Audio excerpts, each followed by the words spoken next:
Binuksan niya lang ang alak, nang hindi sinasadyang matamaan ang chandelier sa kisame. Subalit sa sumunod na segundo, ang mga nabasag na piraso ay tumama at pumutol sa salamin ng sahig.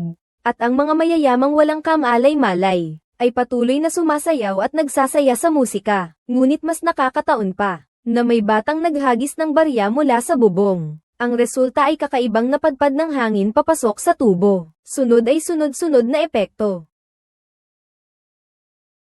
Kasabay ng pagdami ng mga taong nagsasayawan sa dance floor, ang maliliit na bitak sa salamin na sahig, ay dahil sa bigat ay nagsimulang kumalat ng mabilis. Kasabay nito, ang baryaring nakabara ay nagsimulang gumalaw. Lahat ay tila walang kaugnayan pero magkakaugnay pala. Nang mga oras na iyon, isang magkasintahan sa dance floor ay bagong nag-engage. Magkasama silang nag-iisip ng magandang kinabukasan. Ngunit sayang, hindi na nila makikita pa ang bukas.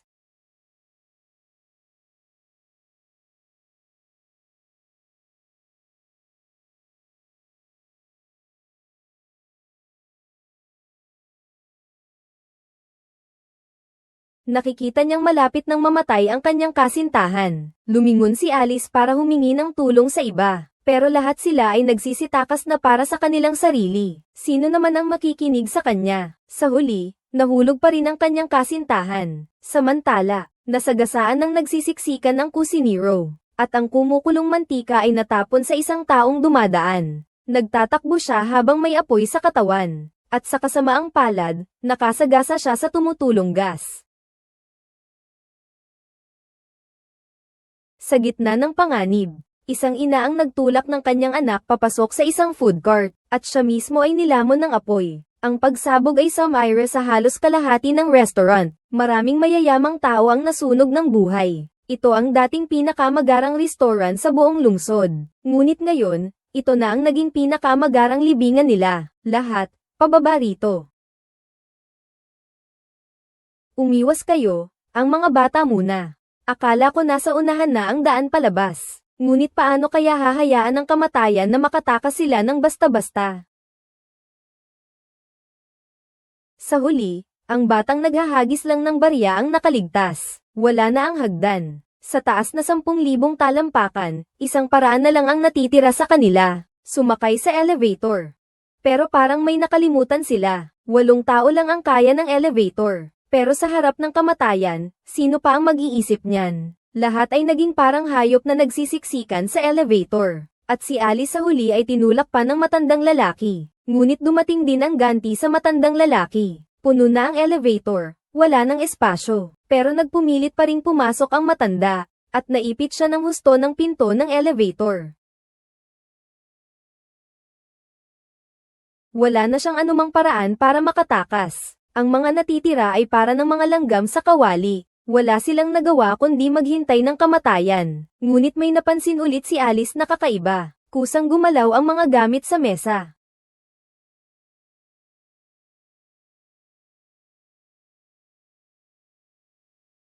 Nasira na pala at sumisilip ang restaurant.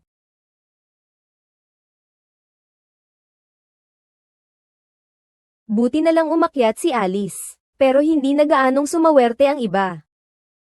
Ligtas naman muna tayo ngayon. Pero simula pa lang to ng pagtatanghal ni kamatayan. May kakaibang ingay akong narinig sa likuran ko. Isang piano ang muntik ng mahulog. At sa mismong sandaling iyon, umikot na naman ang barya kanina. Diretso itong nahulog sa ibabaw ng piano. At naging dahilan ng pagbagsak ng lahat. Ang nakakatawa naman, ang batang may kagagawan ay siya pang nakaligtas. Habang ang kalahati ng restaurant ay bumagsak, si Alice na lang ang natira at tuluyan nang nawalan ng pag-asa. Pinagmasdan niya ang singsing na pangpakasal sa kanyang kamay, at bigla na lang siyang gamaan ang loob.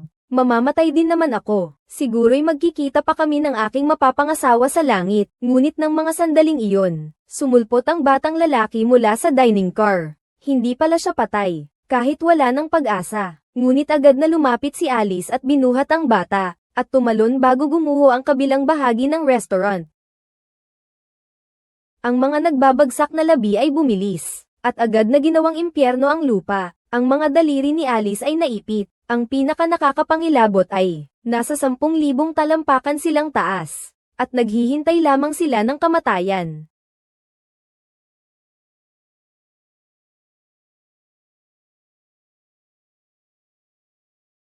Alam ko, nakakatakot ang mga klase sa math sa kolehiyo. Pero ang laki naman ng reaksyon niya.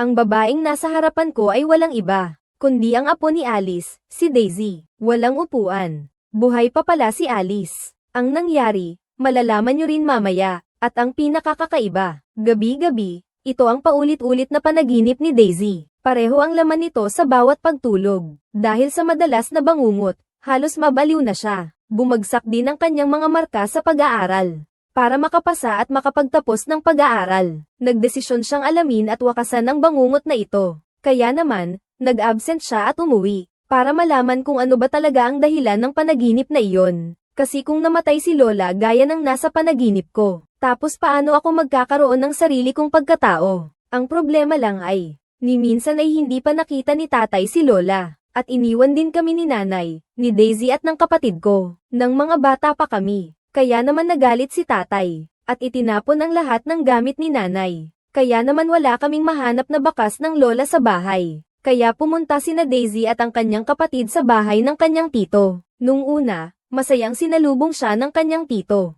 Pero nang banggitin niya ang lola niyang si Alice, biglang nagbago ang itsura ng kanyang tito, at patuloy na umiiwas sa usapan. Hanggang sa banggitin ni Daisy ang Skyview Restaurant sa kanyang panaginip. Doon na nagulat sina tito at tita. May alam talaga sila.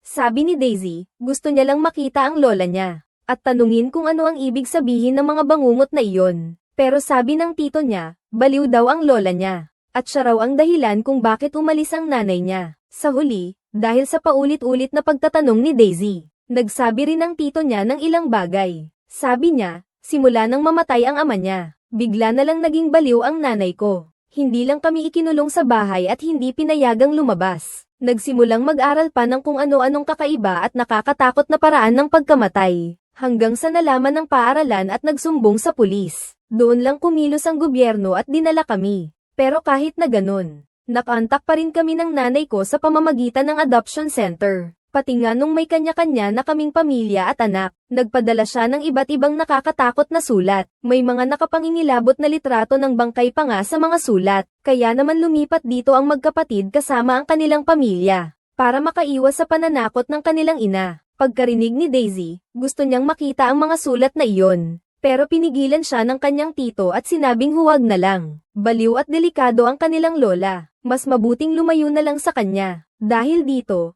kinailangan ni Daisy na humingi ng tulong sa tiyahin niya. Marahil ay ayaw na niyang mahirapan pa si Daisy sa mga bangungot. Sa huli, naawa rin ang tiyahin niya at tinulungan siya. Ano man ang mangyari, bawal na bawal mong silipin ang drawer sa ilalim ng aparador.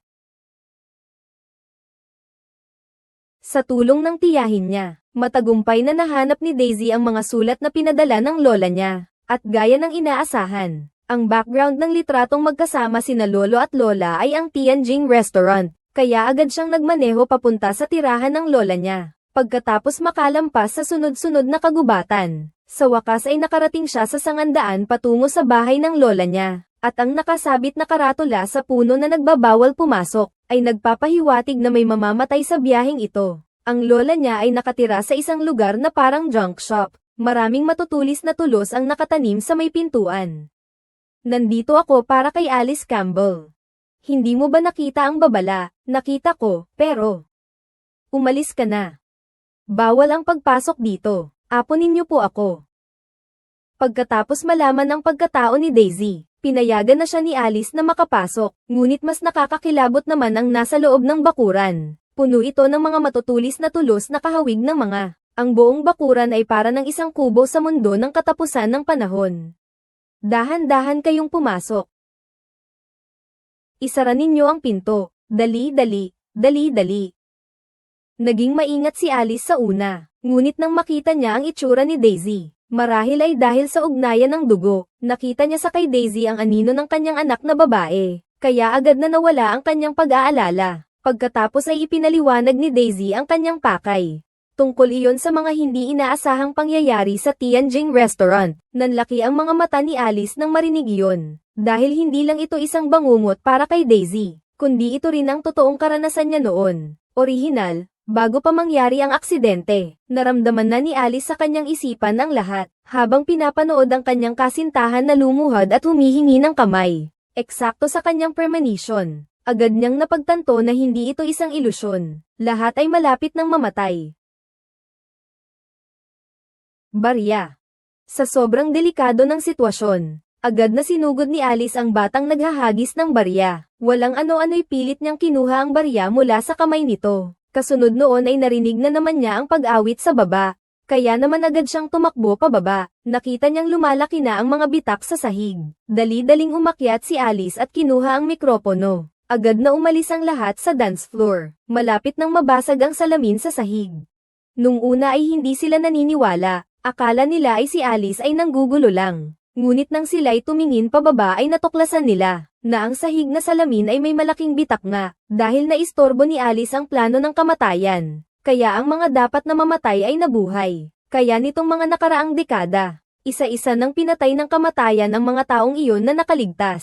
Kabilang na roon ang asawa ni Alice. At dahil doon, kaya niya noon pinagbawalan ang dalawang anak na lumabas. At paulit-ulit na pinag-aaralan ng iba't ibang paraan ng pagkamatay. Para lang mahanap ang paraan para makaiwas sa kamatayan. Ngunit sayang, kinuha pa rin sila ng kamatayan. Ngayon, si Alice na lang ang natira. Nagtago siya rito ng mahigit 30 taon. Ni minsan ay hindi lumabas ng bahay. Pati ang kamatayan ay hindi makasumpong ng aksidenteng makakapatay sa kanya. Kaya naman pinagkasakit na lamang siya ng kanser. At nang siya'y lumingon, hindi sinasadyang nahawakan ang magnifying glass sa gilid. Ang sinag ng araw na nakatuon dito ay sumabog sa plato, at tumama sa lubid sa likuran. Ngunit ang dalawa ay walang kamalay-malay. Gustong malaman ni Daisy kung bakit siya nananaginip ng masama. Sabi ng lola niya, dahil na rin siguro sa malapit na niyang pagpanaw. Kaya naman napunta kay Daisy ang kakayahang manghula. Bigla, parang may naamoy si Alice na sunog. Agad niyang naisip na may mali.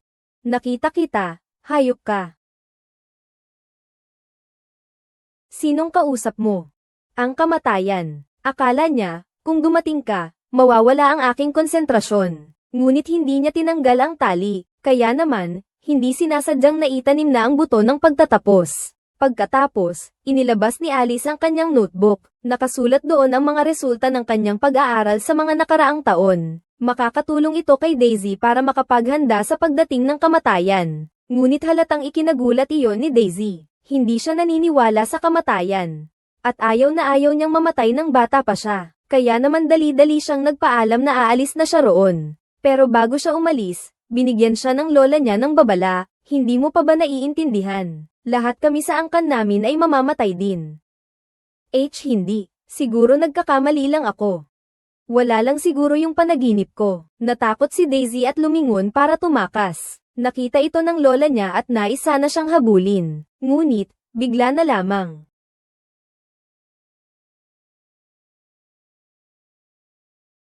Alam na pala ni Alice ang mangyayari sa kanya. Kaya naman, ligtas siya basta't hindi lalabas ng bahay. Ngunit para magkaroon ng pag-asa ang mga susunod na henerasyon, sa huli ay lumabas pa rin siya ng bahay. Teka. Ito'y may kinalaman sa ikabubuhay ng ating pamilya. Hindi mo pa rin ako pinaniniwalaan. Umatras ka nga. Bakit? Makikita mo naman.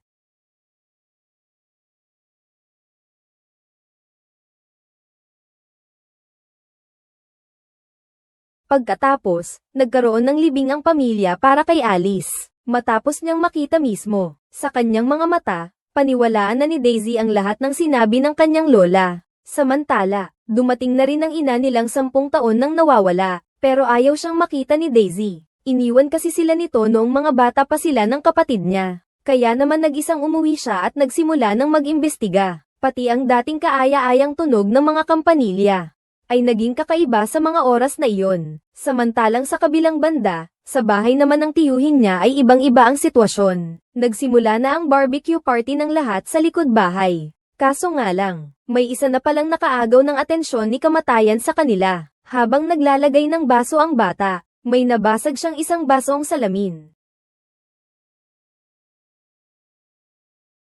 Tapos, habang naglalagay ng yelo, napasama na rin ang mga bubog. Mabuhay!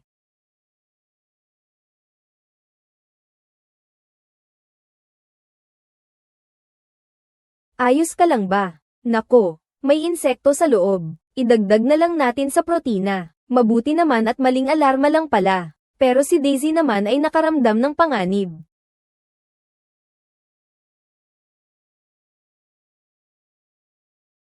Kaya naman agad na nagpunta si Daisy sa bahay ng kanyang tito, at tinawagan niya ang kanyang kapatid sa daan. Ngunit sayang, hindi ito nakita ng kanyang kapatid, dahil naglalaro siya ng trampoline kasama ang pinsan niya. Pero hindi nila ito napansin. May nakalagay palang isang asarol sa ilalim ng trampoline. Tapos ang trampoline naman ay hindi gaanong matibay. Pero bigla namang umakyat ang tito niya. Teka, huwag kayong gagalaw.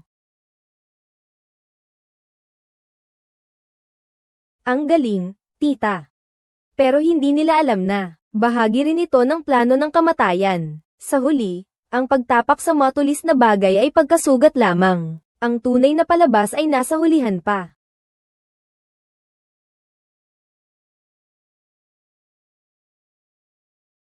Nang mga sandaling iyon, dumating na rin si Daisy. Akala ko ay mapipigilan niya ang pagdarahop, ngunit siya ay isang mortal lamang. At paano niya lalabanan ang kamatayan? Ayos lang ako. Mabuti naman. Hindi ako patay. Huwag kang mag-alala.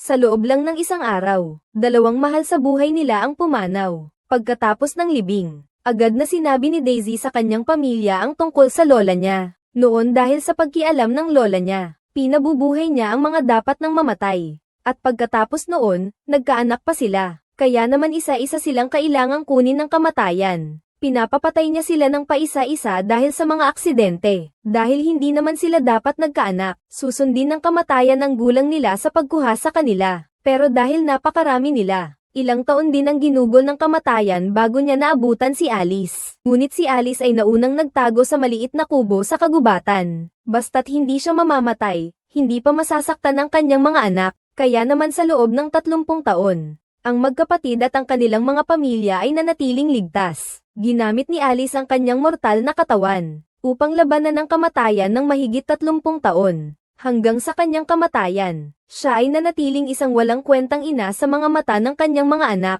Kaya matapos mamatay si Alice, sinimulan ng Grim Reaper ang pagpatay ayon sa gulang. Kaya ang tiyuhin ang unang namatay. Ang mga tao rito ngayon bukod sa tatay at tiyahin, nasa listahan lahat ng kamatayan. Dahil siya ang pinakamatanda, kaya sa pamilya niya muna, si Eric, ang pinsan, ang susunod. Tapos ang pinsan kong si Julia. At ang huli ay ang pinsan kong si Bobby. Sunod ay ang pamilya namin. Una si Mama, tapos ako. Pero hindi naman sila naniwala, kasi naman, base lang sa isang diary at isang aksidente. Makakagawa ka na ng death list, napakahirap paniwalaan. Lalo pat nagdadalamhati pa sila sa pagkamatay ng kanilang tito, kaya lalong hindi nila pinapansin ang mga kalokohang yan. Pero pagkaalis ng lahat, ang nanay naman ang sumuporta kay Daisy. Pero dahil sa pag-iwan sa kanya ng ina noong bata pa siya, ayaw na ayaw siyang pansinin ni Daisy. Pero hindi niya alam, may tinatago rin palang paghihirap ang nanay ko. Nang gabing iyon, bumalik si Eric sa kanyang tattoo parlor. Nagdadalamhati pa rin siya sa pagkamatay ng kanyang ama. Dahil sa kanyang pagkairita, binuksan niya ang bentilador. Ngunit ito ay naging isang mahalagang pahiwatig. Dahil siya ang susunod na target, nagpadala si Daisy ng mensahe para magpakita ng pagmamalasakit. Pero ayaw na ayaw niya ngayon pansinin si Daisy. Para alalahanin ang kanyang ama, pinalitan niya ng isang malungkot na kanta.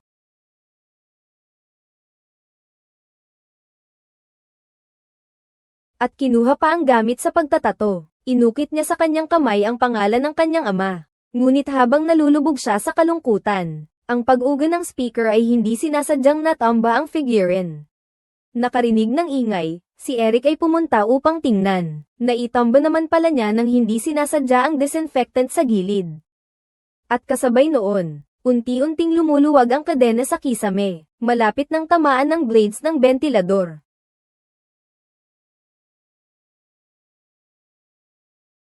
Pagkakita niya noon ay agad siyang nagpanik, dahil unti-unting hihilahin ng bentilador ang kadena. Kailangan niyang makapag-alis agad. Pero ang ganitong bagay ay parang pagtanggal ng masking tape. Kailangan na kailangan ko na. Pero hindi ko mahanap ang susi, habang lalong pinaikli ang kadena. Umakyat pa siya sa upuan. Pero kahit na ganoon, hindi pa rin niya mabuksan. Sa halip, natamba niya ang lampshade sa gilid. Aish! Pagkatapos, naapakan niya ang salamin. Pero hindi kaya ng salamin ang bigat niya. Ang tanawing ito ay nakakasakit at nakapanghihinayang. At ang mas masama pa ay, kumalat na ang apoy malapit sa mga disinfectant. Mabuti na lang at sa gitna ng panganib ay tuluyan na niyang nakatanggal ang kadena. Pero bago pa man siya makasaya ay may sumunod na aksidente. Kinabukasan, lubos ang pag-aalala ni Daisy dahil hindi niya makontak ang kanyang pinsan. Agad niyang binuhat ang kanyang kapatid. Tapos sabay-sabay kaming pumunta sa bahay ng pinsan ko. Pero habang nasa daan, nakatanggap ng mensahe ang kapatid ko. Sabi ng kaibigan niya, nasunog daw ang tattoo parlor kagabi. Wala na daw kahit anong natira. Pero ng mga oras na iyon. Diyos ko po, susuntukin mo ba ako? Hindi ko akalain na buhay pa pala ang pinsan ko. Kaya agad na tinanong ng magkapatid kung ano ang nangyari. Sabi ng bumbero, sobrang swerte ko raw. Dahil daw sa suot kong leather jacket, salamat daw doon at nailigtas ako. Doon naman naguluhan si Daisy. Sa totoo lang, imposibleng buhay pa ang pinsan niya. Pagkarinig ng pinsan niya, mayabang itong nagsabi. Dahil wala naman daw talagang kamatayan. Ang malas. Kahit na nakaligtas si kuya, pero nakaramdam pa rin si Daisy ng kakaiba. Baka mahulog ang lag-ari. Natakot ang naglilinis ng dahon. Lumipad ang mga dahon at naabala ang bata. Naziko ang bola sa mukha niya. Oh! Parang ang delikado nga. Natatakot ako. Pagkatapos, habang nag-uusap silang ilan, isang truck ng basura ang dumating. Mabait na pinaalalahanan ni Daisy ang pinsan niya na lumayo. Pero biglang nainteresado ang pinsan niya. Delikado ba to? Sige na, huwag mo nang gawin yan. Nang aasar na naman si Eric kay kamatayan. Tigilan mo na yan. Ano kaya ang mangyayari? Wala namang nangyari. Hindi nila aakalain kahit kailan. Ang totoong palabas ay magsisimula pa lang ngayon. Hindi ako naniniwala sa kamatayan.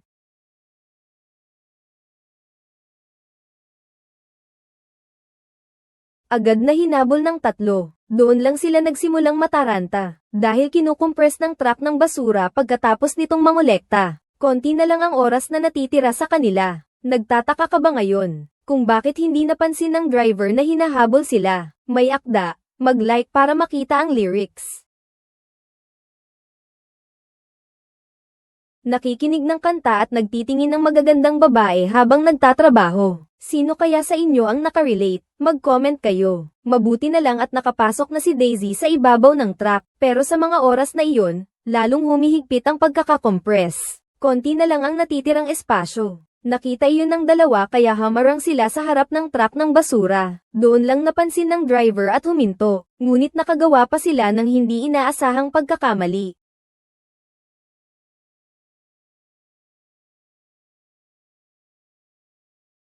Pagkatapos, labis na nalungkot si Daisy, at panghuli, naniwala na rin ang kanyang pamilya sa kanyang kutob. Ngunit ang hindi maintindihan ni Daisy ay, malinaw na ang pinsan kong lalaki ang panganay sa magkakapatid na tatlo. Bakit kaya nilaktawan ng kamatayan ang pinsan kong babae? Pero ang totoo, hindi naman mali ang pagkakasunod-sunod. Dahil may itinatago palang isang napakalaking sikreto ang tiyahin mo. Hindi pala tunay na anak ng tiyuhin mo si Eric.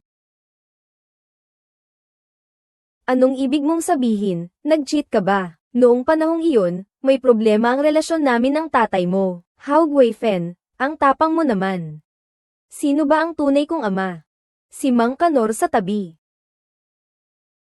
Ang may-ari ng tattoo parlor, patay na. Ibig sabihin, nasa tattoo parlor ng tunay niyang ama siya kagabi. Pero ang kanyang inaalala ay ang kanyang amang kanin. Kung sakaling wala ng upuan ang pagkakasunod-sunod. Kaya ang susunod na target ng kamatayan, ay ang bunso ni Tito, si Baby. Para mabuhay ang pinsan niya, sinuri ni Daisy ang diary na iniwan ng lola niya. At nakakita nga siya ng isang importanteng clue. Ayon sa nakasulat sa diary, may isang taong nagngangalang JB na nakaligtas sa kamatayan. Pero hindi naman nakalagay kung sino si JB. Pero sigurado akong hindi si Justin Bieber. Noon ay biglang naalala ng ina ang nabanggit sa mga sulat ni Alice dati, na mayroon siyang kaibigang nagtatrabaho sa ospital na ang pangalan ay JB. At ang ospital na iyon ay kalahating oras lang ang layo mula rito, kaya't nagpa siya silang pumunta sa ospital. Maingat na ay nalalayan nila si Bobby habang naglalakad. Pero bago sila umalis, pinigilan sila ni Eric dahil nakita niya kanina na may peanut butter sa sasakyan ng tiyahin niya. At ang kapatid niya ay may malubhang allergy sa peanut butter. Kaya naman maingat niyang inalis ang panganib na iyon. Ang bait-bait mo talaga, kuya. Unggoy na magnanakaw ng mga peach ano. Grabe to, pati si Hawk ang matatakot. At matapos mag-isip, nagpas siyang sumama si Eric. Kahit papaano, kapatid niya yun, kahit hindi magkaina, mas maraming magbabantay, mas ligtas. Pero hindi niya namalayan, siya pala mismo ang delikado. Nakita ni Daisy sa daan ang litrato sa sasakyan ng nanay niya. Sinabi na rin ng ina ang kanyang mga pinagdadaanan. Matagal na pala niyang alam ang tungkol kay kamatayan. Kaya pala siya umalis sa pamilya, tulad ng lola niya, para lang masiguro ang kaligtasan ng pamilya niya. Unti-unting nakapagpaalam na rin si Daisy. Pagdating sa ospital, madali nilang nahanap si Jay. At siya nga pala ang si matandang itim na laging sumusulpot sa unang 5 pelikula. Kung gusto ninyong balikan ang unang 5 bahagi, maaari rin naming ihanda iyon para sa inyo. Si B pala ay ang batang lalaki noon sa Tianjin restaurant, na iniligtas ng kanyang lola, si Alice. At matagal na siyang naghihintay dito. Alam niyang hahanapin siya ng mga apo ni Alice, para malaman ang paraan para makatakas sa kamay ni kamatayan. Dalawa lang ang paraan. Pagpatay o pagkamatay. Ang unang paraan ay ang pagpatay sa isang taong malusog, para makuha ang natitirang buhay nito. Malinaw na hindi nila gagawin iyon. Ang pangalawang paraan naman ay mas mapanganib. Ang taong hahabulin ng kamatayan ay kailangang mamatay talaga. Hintayin na tumigil ang tibok ng puso saka siya buong puwersang iligtas. Sa ganoon, masisira ang sumpa ng kamatayan. Pero isang mapanganib na hakbang ito. Kapag nabigo, hindi na mapapabalik pa at mamamatay agad. O kaya'y matuklasan ng kamatayan at mas malala pa ang mangyayari. Kaya hindi sinubukan ni Alice. Dahil kung mabaigo siya, ang mga susunod na henerasyon ay makakasunod sa kanya at mawawala na rin. At ang pinaka nakakalungkot ay, sa totoo lang, hindi siya nakaligtas sa kamay ng kamatayan. Nauna lang si Alice sa kanya. Kaya kailangan pang mawala ang lahat ng mga inapo ni Alice, bago siya ang susunod. Sa huli, walang makakatalo sa kamatayan. At matagal na niyang alam ang lahat ng ito. Mahalaga ang buhay. Subukang pahalagahan ang bawat sandali. Dahil hindi mo kailanman mahulaan kung kailan ka mamamatay. Sana'y swertehin kayo. Ang sinabi ni B ay halos ikinawalang pag-asa ng lahat. Wala na ring maisip si Daisy sa ngayon. Dahil hindi nila magagamit ang dalawang paraang iyon. Ngunit palihim na sinabihan ng kuya si Bobby. Ngayon, wala na ring maisip si Daisy. Kaya para mabuhay, sila na lang ang bahala sa kanilang sarili. Samantalang nalulungkot ang mag-anak ni na Daisy. Paglingon nila ay wala na pala ang magkapatid. Plano pala ni Eric na subukan ng pangalawang paraan. Dahil puro doktor naman dito, mas mabilis at mas madaling maagapan. Pero si Bobby ay labis na nag-aalala at ayaw sumubok. Gusto mo pa bang pumatay at magnakaw ng buhay? Paano mo naman malalaman kung gaano pa katagal mabubuhay ang isang tao? Hindi.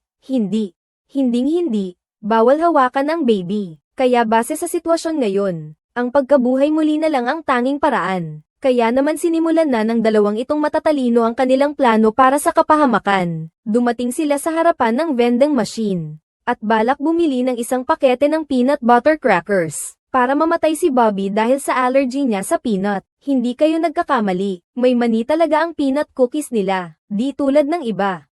Alam nyo na. Ngunit nangyari nga. Biglang nag-jam ang vending machine. Labis na nagalit ang kuya. Sinimulan niyang suntukin ang salamin. At ang siwang na ito ay naging isang foreshadowing. Dahil sa inis, sumiksik ang kuya sa gilid ng vending machine. Kalma lang. Buti na lang at walang nangyaring aksidente. At nakakuha pa siya ng peanut butter crackers. Pagkatapos ay palihim na pumasok ang dalawa sa loob ng MRI room. Pinaupo ng kuya si Bobby doon. Lalabas lang siya para kumuha ng gamit.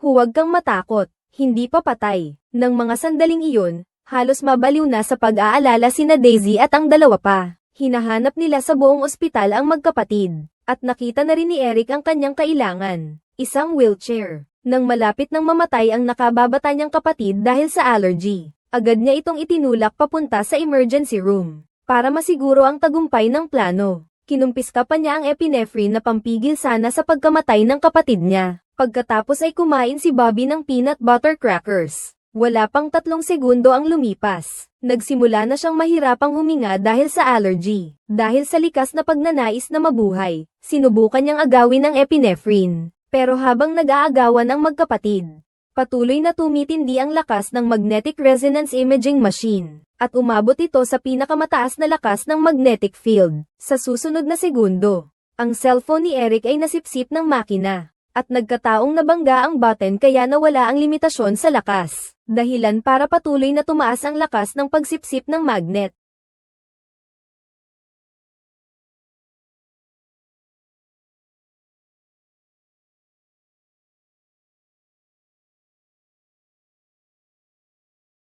Pero ang level ay patuloy pa ring tumataas, at umabot pa nga sa pinakamadelikadong level.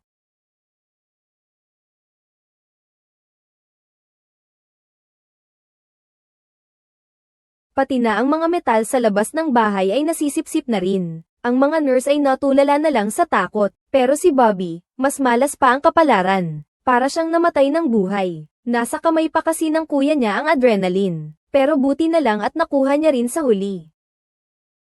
Ang suction ay nasa pinakamalakas na level 7 na. Lubos nang nawalan ng kontrol ang sitwasyon.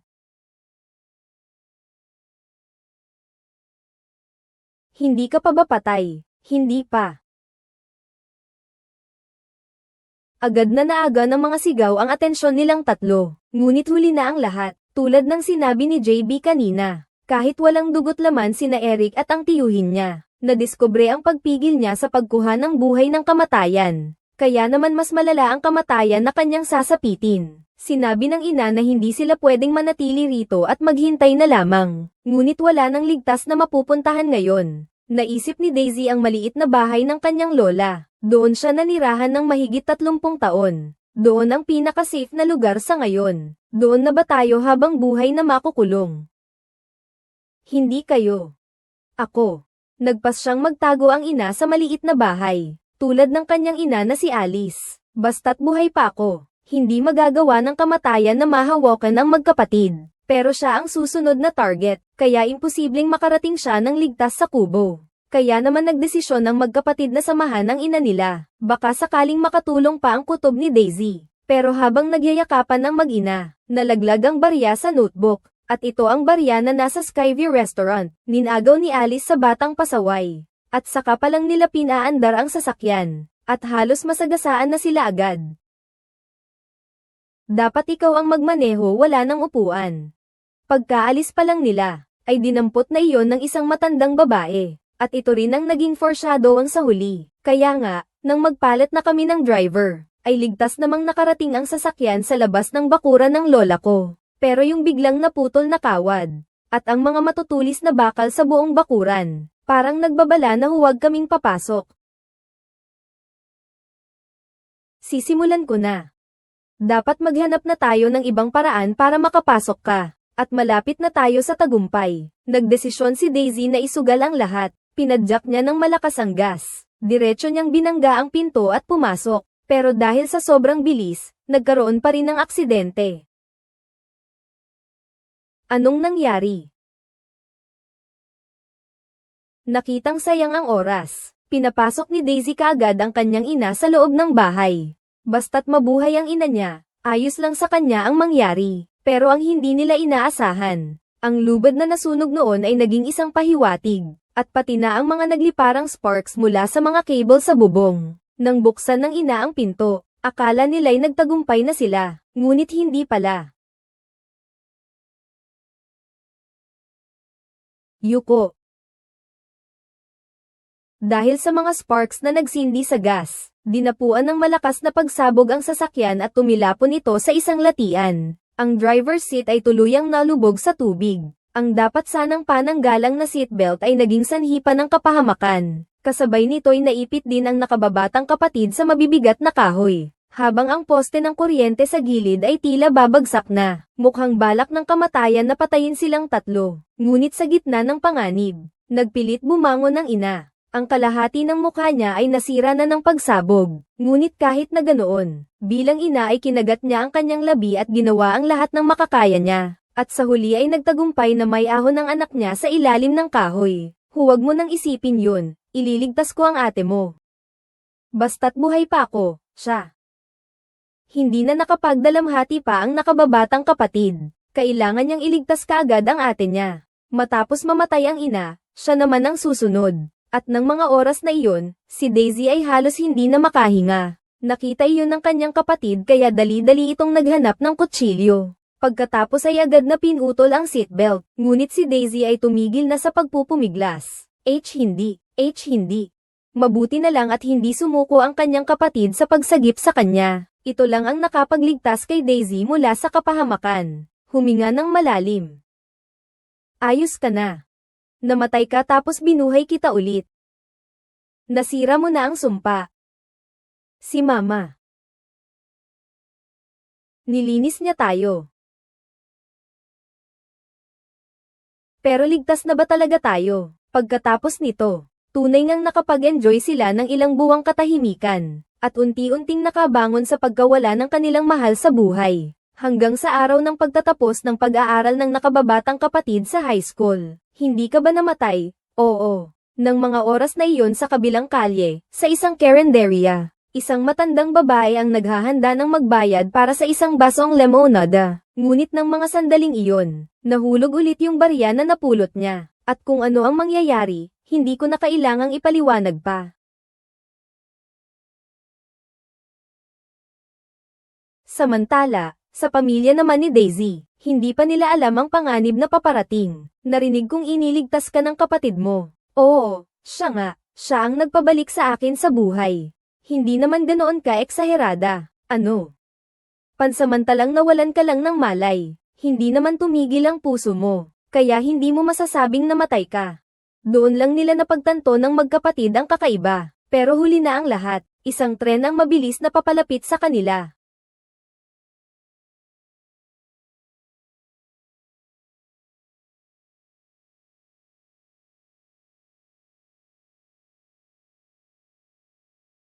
Hindi naman siya namatay, di ba? Oo.